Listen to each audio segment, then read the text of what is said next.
जय हिंद दोस्तों, स्वागत है आप सभी को हमारे इस यूट्यूब चैनल पर।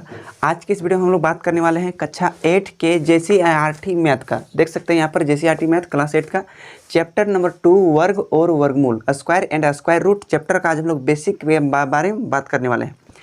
इस वीडियो में आप अंत तक जरूर बने रहेगा। इस वीडियो को अंत तक देखने पर क्या होता है, आप लोग को वर्ग और वर्गमूल का जितना भी सारा कंसेप्ट है सब खत्म हो जाएगा इसी वीडियो में, क्योंकि ये बेसिक क्लास है। बेसिक क्लास जो आप कर लेंगे तो ये सारा कंसेप्ट क्या हो जाएगा, खत्म हो जाएगा। तो आज का ये क्या क्लास है, बेसिक क्लास है। तो इसमें से कुछ पॉइंट के बारे में हम लोग बात करेंगे। तो इस पॉइंट को ध्यान से देखिए। पहला पॉइंट हम लोग बात करेंगे संख्याओं का वर्ग, किसी भी संख्याओं का वर्ग कैसे होता है। दूसरा बात करेंगे पूर्ण वर्ग संख्या, और तीसरा बात करेंगे पाइथागोरस त्रिक, और चौथा ज्ञात करेंगे कि वर्गमूल ज्ञात कैसे किया जाता है ना। इस वीडियो में देखेंगे और अगले वीडियो में आप लोग बताएंगे 2.1, फिर अगले वीडियो में बताएंगे 2.2। क्लास 8 का जो है टोटल हम कंप्लीट कराएंगे, और क्लास 9th का भी और क्लास 10th का भी हम रेगुलर वीडियो अपलोड करते रहेंगे।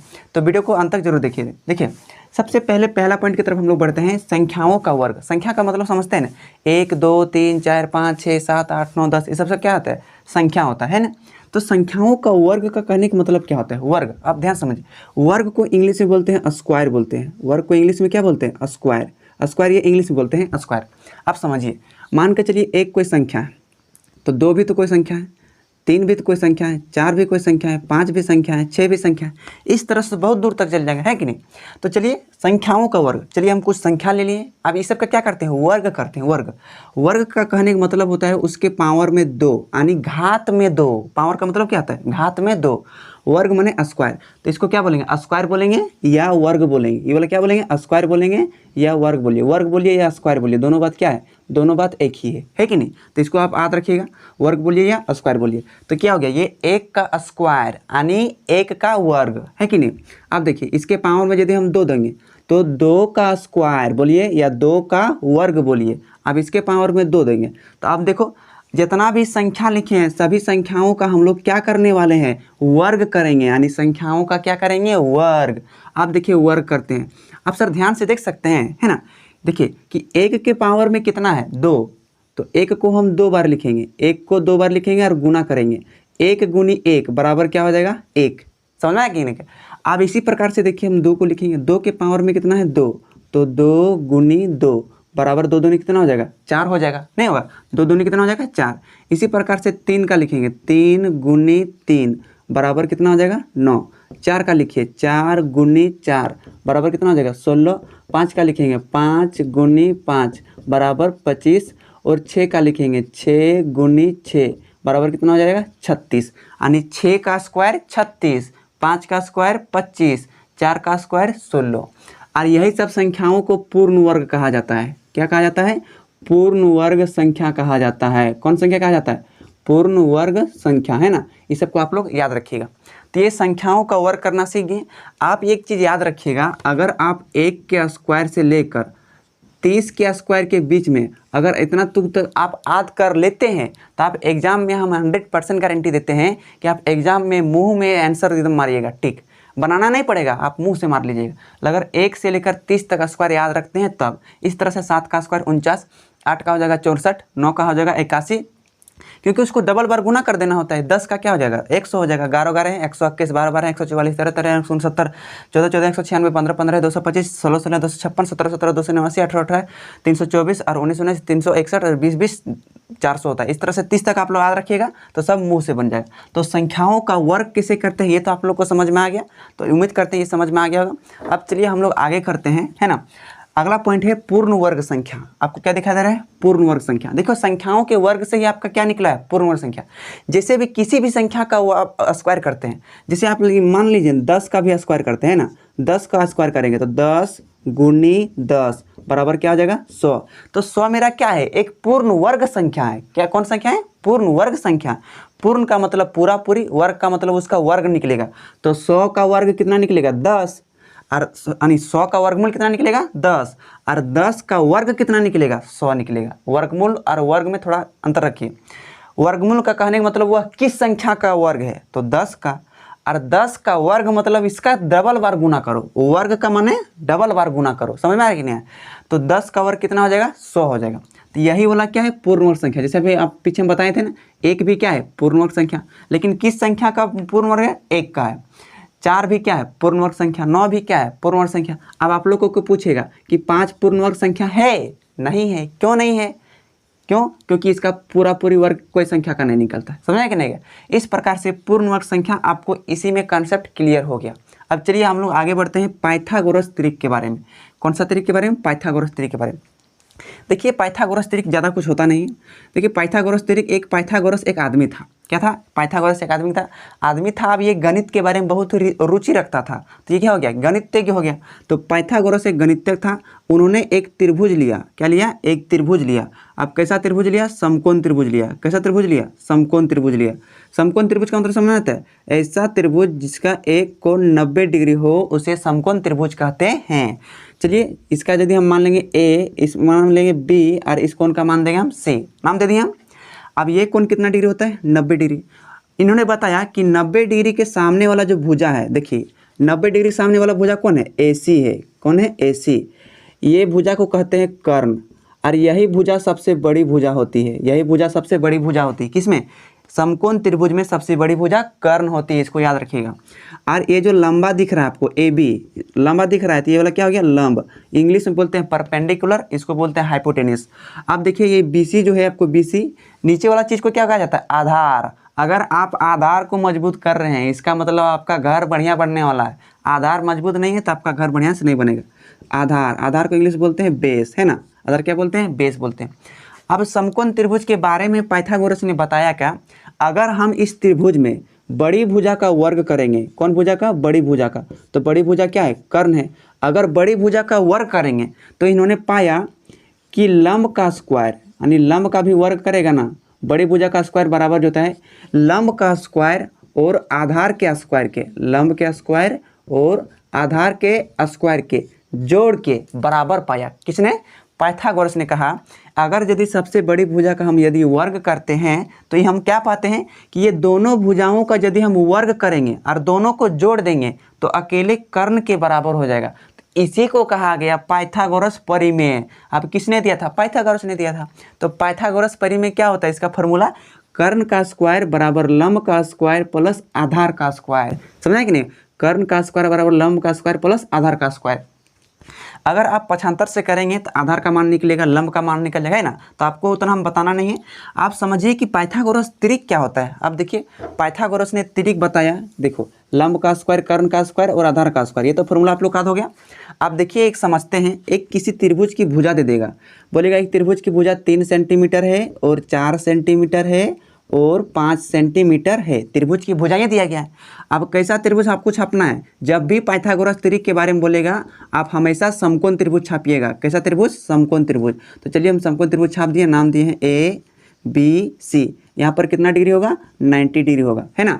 अब समकोण त्रिभुज में सबसे बड़ी भुजा क्या होती है? AC माने कर्ण होता है। कर्ण होता है ना, तो कर्ण माने ऐसे हो गया। तो यहाँ सबसे बड़ा भुजा क्या है? 5 है। ध्यान से देखिए, तो इसका मान क्या हो जाएगा? 5 सेंटीमीटर हुआ। अब बचा 4 और 3। अब 4 को आधार भी मान सकते हैं और 3 को भी आधार मान सकते हैं। 4 को लंब मान सकते हैं, 3 को भी लंब मान सकते हैं। पाइथागोरस ने यह बता दिया कि कर्ण सबसे बड़ी भुजा होता है। इसके बाद यह नहीं बताया कि लंब होता है सबसे बड़ा या आधार। ये दोनों में से कोई भी हो सकता है ना? ये आप पर डिपेंड करता है कि आप कैसे छाप रहे हैं। तो चलिए हम लंब को मान लेते हैं 4 सेंटीमीटर और आधार को मान लेते हैं 3 सेंटीमीटर, है ना? अब इस त्रिभुज को ध्यान से देखिए, और पीछे हम क्या बताए थे याद कीजिए थोड़ा मोड़ा। देखिए क्या, कर्ण का स्क्वायर बराबर लंब का स्क्वायर प्लस आधार का स्क्वायर। क्या बताए थे? बताए थे कि कर्ण का स्क्वायर बड़ी भुजा का स्क्वायर, है ना? तो कर्ण का मान क्या है? 5। यदि हम कर्ण का स्क्वायर करते हैं, कर्ण का स्क्वायर हम करते हैं तो हम पाते क्या है? लंब के स्क्वायर के जोड़ आधार के स्क्वायर के क्या होता है? बराबर। कर्ण का स्क्वायर बराबर लंब का स्क्वायर प्लस आधार का स्क्वायर। अभी हम पीछे बताए थे, है ना? तो ये क्या होता है? बराबर होता है। अगर हम 5 का स्क्वायर करेंगे तो 5 का स्क्वायर कितना होता है? 25। अभी आप लोग को स्क्वायर हम बताइए, 5 का स्क्वायर 25 बराबर 4 का स्क्वायर कितना होता है? 16। किधर गया? 16। और 3 का स्क्वायर क्या आ जाएगा? बताइए, 9 हो जाएगा। अब ये 25 का 25 रहने देंगे और 16 और 9 जोड़ेंगे तो कितना हो जाएगा? 25। देखिए ये दोनों तरफ मेरा क्या आ गया? इक्वल आ गया। इक्वल कहने का मतलब समझ रहे हैं? बराबर आ गया। तो हम कह सकते हैं कि यह एक त्रिभुज की भुजाएं जो दिया गया था 3 सेंटीमीटर, 4 सेंटीमीटर, 5 सेंटीमीटर, यह एक पाइथागोरस त्रिक है। पाइथागोरस त्रिक है। अगर दोनों तरफ बराबर नहीं आता तो कहते हैं कि पाइथागोरस त्रिक नहीं है। और यही एग्जाम चुट्टा साला 8 क्लास के फाइनल एग्जाम एक बार पूछा था, 9 क्लास में भी पूछा गया था। अब कितना ईजी समझिए। तो दोनों तरफ बराबर आएगा तो पाइथागोरस त्रिक है, नहीं आएगा तो पाइथागोरस त्रिक नहीं है। अगर इस त्रिभुज की जगह हम इस 3 सेंटीमीटर की जगह हम 2 सेंटीमीटर लेते हैं। आप चलिए, तो यहाँ कितना सेंटीमीटर का स्क्वायर करते हैं, 2 सेंटीमीटर करते हैं। यहाँ कितना सेंटीमीटर लेते हैं हम, 2 सेंटीमीटर लेते हैं। और 2 का स्क्वायर करते हैं कितना आता है, 4 आता। और 16 4 जोड़ते हैं कितना आता है, 20 आता। क्या ये दोनों बराबर है, नहीं है। इसका मतलब कह सकते हैं यह पाइथागोरस त्रिक नहीं है। खत्म। यही सारा बच्चों में कन्फ्यूजन होता है कि सर ये पाइथागोरस त्रिक क्या होता है। ज़्यादा कुछ क्या होता है, कर्ण का स्क्वायर हम करेंगे यानी बड़ी भुजा का स्क्वायर करेंगे। अब मुंह से मारिए कैसे निकालेंगे। अगर किसी त्रिभुज की भुजाएं को हम दे रहे हैं ना, अगर किसी त्रिभुज की भुजाएं आपका दे दिया है 12 चलिए 6 दे दिया है और 8 दे दिया है और 10 दे दिया है, 6 सेंटीमीटर, 8 सेंटीमीटर, 10 सेंटीमीटर। अब मुंह से कैसे मारिएगा कि बड़ी भुजा का स्क्वायर। तो बड़ी भुजा का स्क्वायर यदि करते हैं तो पाते हैं क्या कि दोनों भुजाओं के वर्ग। तो दोनों भुजा क्या बचा, 8 का स्क्वायर बचा और इधर से 6 का स्क्वायर बचा। दोनों भुजाओं के वर्ग के बराबर होता है।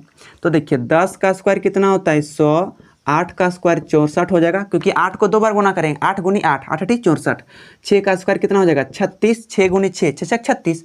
अब देखिए 100 का 100 रहने देंगे और 64 और 36 जोड़ेंगे तो कितना आ जाएगा, 100। आप देखिए ध्यान से, दोनों तरफ बराबर है, कहेंगे यह पाइथागोरस त्रिक है। यानी 6 8 10 जो आप त्रिभुज की भुजाएं देख रहे हैं यह पाइथागोरस त्रिक है। बस खत्म हो गया, है कि नहीं।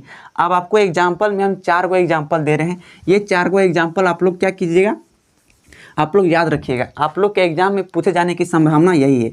इस चारों एग्जाम्पल को याद रखिएगा, किसके, पाइथागोरस त्रिक के बारे में। देखिए ये पहला एग्जाम्पल है कि 3 सेंटीमीटर अगर किसी त्रिभुज की भुजा रहेगा, 4 सेंटीमीटर रहेगा और 5 सेंटीमीटर रहेगा तो यह पाइथागोरस त्रिक हो जाएगा। क्या हो जाएगा, हो जाएगा। मुंह से निकल जाए, 5 का स्क्वायर 25, 4 का स्क्वायर 16, 3 का स्क्वायर 9, 16 9 कितना हो गया, 25। इधर भी 25, खत्म। आप दूसरा देखिए, 6 सेंटीमीटर यदि रहेगा, 8 सेंटीमीटर रहेगा, आप लोग अभी बताए थे, और 10 सेंटीमीटर रहेगा तो यह भी पाइथागोरस त्रिक क्या हो जाएगा, हो जाएगा। तीसरा देखिए, अगर आपका रहेगा 5 सेंटीमीटर रहेगा और 12 सेंटीमीटर रहेगा और 13 सेंटीमीटर रहेगा तो ये भी पाइथागोरस त्रिक हो जाएगा। और आप लोग कमेंट करके बताइएगा कि ये पाइथागोरस त्रिक होगा या नहीं होगा। हम तो बता रहे हैं हो जाएगा, आप लोग भी बताइएगा करके, है ना। जैसे अभी आप लोग बताए ना, बड़ी भुजा का वर्ग इन दो भुजाओं के वर्ग के योग के बराबर होता है। चलिए चौथा देखिए, अगर आपका रहेगा 7 सेंटीमीटर रहेगा, 24 सेंटीमीटर रहेगा और 25 सेंटीमीटर रहेगा, है ना, तो ये भी आपका क्या हो जाएगा, पाइथागोरस त्रिक हो जाएगा। 25 24 7, है ना। तो ये 4 गो एग्जाम्पल आपके एग्जाम के लिए बहुत ही इंपॉर्टेंट है। तो उम्मीद करते हैं कि ये पाइथागोरस त्रिक भी समझ गए होंगे। तो बाकी 3 गो ऊपर वाला समझ गए। अब चलिए हम लोग चौथा समझते हैं, वर्गमूल। वर्गमूल भी चुटकी का खेल है। अगर ये अभी तक ये टॉपिक को समझ चुके हैं, है ना, तो इस टॉपिक को आप, वर्गमूल टॉपिक को भी आप आराम से समझ जाएंगे। तो चलिए आपको बताने का हम प्रयास करते हैं। देखिए वर्गमूल भी ज़्यादा भारी नहीं है, ये सब चीज़ें को आप लोग याद रखिएगा ना। आप लोग क्या कीजिए, 1 से लेकर 30 तक याद रख लीजिएगा। अभी आपको काम देगा, यही वर्गमूल में आपको क्या देगा, काम देगा। देखिए अगर किसी संख्या का वर्गमूल निकालना है तो देखिए वर्गमूल तो 2 विधि निकलता है। वर्गमूल कितना विधि निकलता है, 2 विधि। एक होता है अभाज्य गुणनखंड विधि, कौन विधि, अभाज्य गुणनखंड विधि। और एक होता है भाग विधि, कौन विधि होता है, भाग विधि, है ना। ये वर्गमूल 2 विधि से निकाला जाता है। अभाज्य गुणनखंड विधि देखिए ये क्या होता है, अगर हम कोई संख्या का वर्गमूल ले रहे हैं, है ना, कोई संख्या, हम कोई भी संख्या ले रहे हैं जिसका वर्गमूल निकलना चाहिए। जैसे हम ले लेते हैं 36 का ले लेते हैं ना, क्या लेते हैं 36 का। अभाज्य गुणनखंड विधि हम इस तरह से भाग देंगे। देखिए 2 से भाग दीजिए, 18 दूना कितना हो जाएगा 36, फिर 2 से जाएगा 2 9 में 18। सबसे छोटी छोटी संख्या से तोड़िएगा, कभी बड़ी संख्या से भाग मत दीजिएगा, है ना, तो गलत हो जाएगा। 3 तिया 9, फिर 3 जाएगा 3 एकम 3। अब देखिए क्या आ गया, 2 गुनी 2 गुनी 3 गुनी 3। इसमें देखते हैं वर्गमूल का कहने का मतलब क्या होता है, उस संख्या में वर्गमूल, वर्ग मतलब स्क्वायर होता है, उसमें हमेशा 2 संख्याओं में जोड़ा लगाना है। कितने संख्या में, 2 संख्या में। तो ये 2 को 2 मिल गया, उसके बदले में 1 को 2 लिखेंगे, गुना देंगे। ये 2 को 3 मिल गया, उसके बदले में हम 1 को 3 लिखेंगे और दोनों को गुना करेंगे, 2 तिया कितना हो जाएगा 6। और यही आपका 6 आंसर वर्गमूल हो जाएगा। देखिए 36 का वर्गमूल कितना निकल गया, 6। 36 का वर्गमूल 6, लेकिन 6 का वर्ग 36। वर्ग करेंगे तो डबल बार गुना, और वर्गमूल देखेंगे किस संख्या का वर्ग है, समझे ना। तो ये हो गया कि अभाज्य गुणनखंड विधि से वर्गमूल हो गया। अब चलिए आपको हम भाग विधि से बताते हैं। भाग विधि से क्या करते हैं, आपको हम लंबा करके बताते हैं। देखिए यही 36 का हम निकाल रहे हैं भाग विधि से। दोनों तरफ हम एक तरफ लाइन दे देंगे और क्या करेंगे, जोड़ा। आपको बताएं ना, दो संख्याओं में जोड़ा, और यहाँ जोड़ा आप लोग लगाइएगा दायां साइड से। कौन साइड से? दायां साइड से। देखिए दायां साइड से दोनों में जोड़ा लगा दिए। अब देखिए हम भाग देते हैं, भाग आप लोग जानते हैं ना, तो चलिए भाग देते हैं। 1 का स्क्वायर से यदि भाग देंगे तो कितना आएगा? 1 आएगा।